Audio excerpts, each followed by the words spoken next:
How does someone from a quiet coastal town grow into one of the most powerful voices in global culture? How does music in Spanish dominate charts that once barely acknowledged it? And how does one artist reshape fashion, identity, and the idea of fame itself without ever asking the industry for approval? When people say the name Bad Bunny today, they aren't just talking about a musician, they're talking about a cultural shift. This is not a story about overnight success or viral luck. It's a story about persistence, creativity, and a refusal to become anything other than exactly who he is. From small-town Puerto Rico to the largest stages in the world, Bad Bunny didn't simply follow the road to stardom. He built a completely new one. Humble beginnings in Puerto Rico. Before the sold-out stadiums and luxury fashion campaigns, Bad Bunny was simply Benito Antonio Martinez Ocasio. He was born in 1994 in the coastal town of Vega Baja in Puerto Rico, a place far removed from the spotlight of the global entertainment industry. Life there was simple. His mother worked as a school teacher, and his father drove trucks.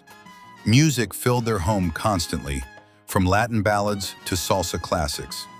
But one of the most influential places for young Benito wasn't the radio, it was church. Singing in the church choir taught him discipline and control. It was his first experience performing in front of people. Outside those walls, another sound dominated the streets. Cars driving by blasted reggaeton, raw, rhythmic music that captured the energy of Puerto Rican youth. Those beats stuck with him. By his teenage years, Benito had started writing lyrics in notebooks. He recorded rough songs on simple equipment, experimenting with melodies and flows in his bedroom. At the time, music wasn't a career plan. It was just something he loved. The SoundCloud breakthrough. While studying audiovisual communication at the University of Puerto Rico in Arecibo, Benito worked a part-time job bagging groceries. During slow shifts, he would think about lyrics and melodies. After work, he uploaded songs to SoundCloud. There was no marketing strategy, no record label, just music. One of those songs, Delays, began quietly circulating online. It eventually caught the attention of producer DJ Luyan, who recognized something special in Benito's voice and style. That moment opened a door that would change everything. For the first time, the kid uploading songs from his bedroom had access to the professional music world. The moment Latin music went global. Bad Bunny's early collaborations introduced him to larger audiences, but it was his fearless originality that made him impossible to ignore. In 2018, he released his debut album, X100 PRE. The project didn't sound like traditional reggaeton. It blended trap, Latin pop, rock influences, and emotional storytelling. Fans connected instantly. That same year, he appeared alongside Cardi B and J Balvin on the song I Like It. The track became a global hit and introduced millions of listeners to Spanish-language rap and reggaeton. But what made Bad Bunny different was simple. He refused to change his language or identity to fit international audiences. Instead, the world adjusted to him, dominating streaming platforms. By the early 2020s, Bad Bunny had become one of the most streamed artists on earth. Year after year, his music topped the charts on Spotify, proving that language barriers were disappearing in the digital age. His albums weren't just successful, they became cultural moments. One of his most celebrated projects, Un Verano Sin Ti, achieved a historic milestone when it received a nomination for Album of the Year at the Grammy Awards. It was the first Spanish-language album ever to reach that category. For millions of fans across the world, it symbolized something bigger than music. It showed that Latin culture had fully arrived on the global stage. Fashion as identity. Music was only one part of Bad Bunny's influence. Fashion quickly became another. From the beginning, his style rejected traditional expectations of masculinity in pop culture. He wore painted nails, oversized silhouettes, skirts, pearls, but none of it felt like a publicity stunt. For him, fashion was a form of self-expression. Over time, his wardrobe evolved into a powerful mix of streetwear and luxury design. He began collaborating with major fashion houses including Gucci, Prada, Burberry, and Dior. Every red carpet appearance became a moment of artistic experimentation. At the Met Gala, he consistently delivered some of the night's most talked about looks, blending couture craftsmanship with cultural symbolism. Sometimes his outfits referenced Puerto Rican heritage.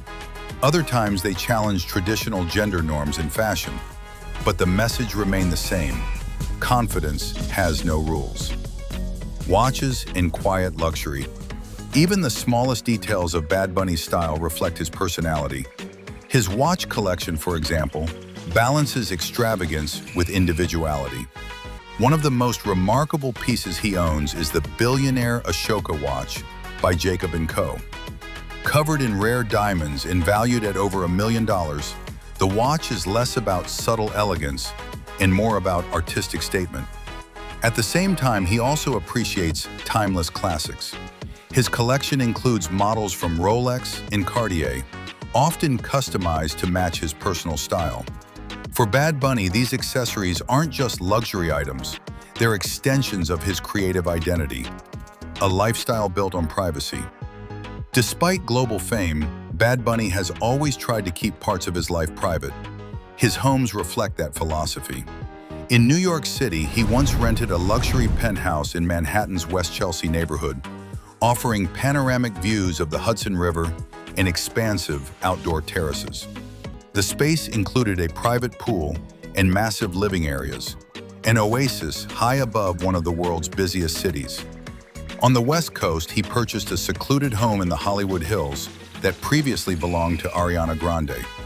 Hidden from public view, the property emphasizes calm design, natural light, and quiet surroundings.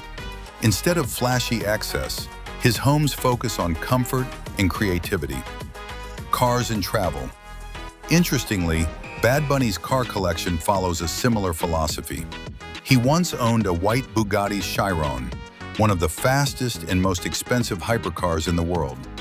But the constant attention it attracted eventually became a problem. He sold it. Instead, he now prefers more unique vehicles like a customized vintage Rolls-Royce Silver Shadow and practical luxury SUVs such as the Mercedes-Benz G-Class. When touring, efficiency becomes essential. Private jets often transport him between cities, while entire cargo planes carry stage equipment for his massive concerts.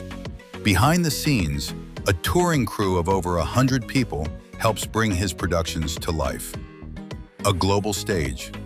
By the mid-2020s, Bad Bunny's concerts had transformed into massive cultural events.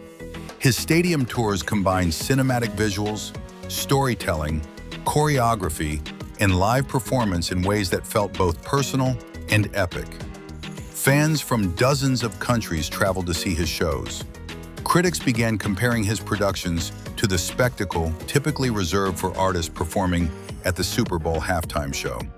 But what made his presence so significant wasn't just the scale of the performances, it was the message behind them. A Puerto Rican artist performing primarily in Spanish had become one of the most influential entertainers on the planet. No translation required. A cultural movement. Bad Bunny's rise proves something powerful about modern culture. Authenticity travels further than marketing strategies. People respond to honesty. They respond to artists who refuse to dilute their identity for mainstream approval. From a grocery store job in Puerto Rico to dominating global streaming charts, Bad Bunny built his career on that principle. He didn't follow trends, he created them. And in doing so, he didn't just become a superstar, he helped redefine what global stardom looks like.